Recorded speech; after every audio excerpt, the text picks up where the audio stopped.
കിടപ്പ് രോഗികൾക്ക് ശാരീരിക പരിചരണം മാത്രമല്ല മാനസിക പിന്തുണയും വളരെ അത്യാവശ്യമാണ്. ശരിയായ പരിചരണം നൽകുന്നതിലൂടെ അണുബാധകൾ, മുറിവുകൾ, മറ്റ് ആരോഗ്യ പ്രശ്നങ്ങൾ എന്നിവ പരിഹരിക്കാൻ കഴിയും. ആദ്യം രോഗിയുടെ വ്യക്തി ശുചിത്വം ഉറപ്പാക്കുക എന്നുള്ളതാണ്. ദിവസവും മുഖം കഴുകുക, വായു ശുചിയാക്കുക, ആവശ്യമായപ്പോൾ ബെഡ് ബാത്ത് നൽകുക, വസ്ത്രങ്ങൾ വൃത്തിയായി സൂക്ഷിക്കുക എന്നുള്ളതാണ് നമ്മൾ ആദ്യം ചെയ്യേണ്ടത്. രോഗിയെ ഓരോ 2 മണിക്കൂറിലും ഒരു വശത്ത് നിന്ന് മറ്റൊരു വശത്തേക്ക് മാറ്റിക്കിടത്തണം.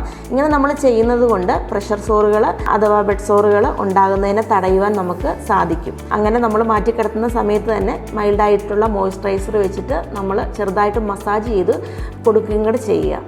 രോഗിക്ക് പോഷകസമൃദ്ധമായ ഭക്ഷണവും ആവശ്യത്തിന് വെള്ളവും നൽകുക. ഭക്ഷണം നൽകുമ്പോൾ രോഗിയെ കഴിയുന്നത്ര നേരെ ഇരുത്താൻ ശ്രമിക്കുക. മരുന്നുകൾ ഡോക്ടറുടെ നിർദ്ദേശപ്രകാരം തന്നെ കൃത്യസമയത്ത് നൽകേണ്ടതാണ്. രക്തസമ്മർദ്ദം, ശരീര താപനില, രക്തത്തിലെ പഞ്ചസാര തുടങ്ങിയവ ആവശ്യാനുസരണം പരിശോധിക്കണം. രോഗിയുടെ മുറി വൃത്തിയും വായുസഞ്ചാരമുള്ളതായിരിക്കണം. കിടക്ക വിരികളും വസ്ത്രങ്ങളും പതിവായി മാറ്റണം. സാധ്യമെങ്കിൽ ദിവസവും ലഘുവായ കൈകാൽ വ്യായാമങ്ങൾ ചെയ്യാൻ സഹായിക്കുക. ഇത് പേശിയുടെ ബലക്കുറവും സന്ധികളുടെ മുറുക്കവും കുറയ്ക്കുവാൻ സഹായിക്കും.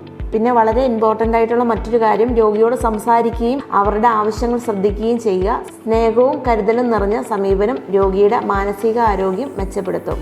ശ്വാസതടസ്സം, പനി, ഭക്ഷണം കഴിക്കാൻ ബുദ്ധിമുട്ട്, പുതിയ മുറിവുകൾ അല്ലെങ്കിൽ ആരോഗ്യനിലയിൽ പെട്ടെന്നുള്ള മാറ്റങ്ങൾ കണ്ടാൽ ഉടൻ വൈദ്യസഹായം തേടുക.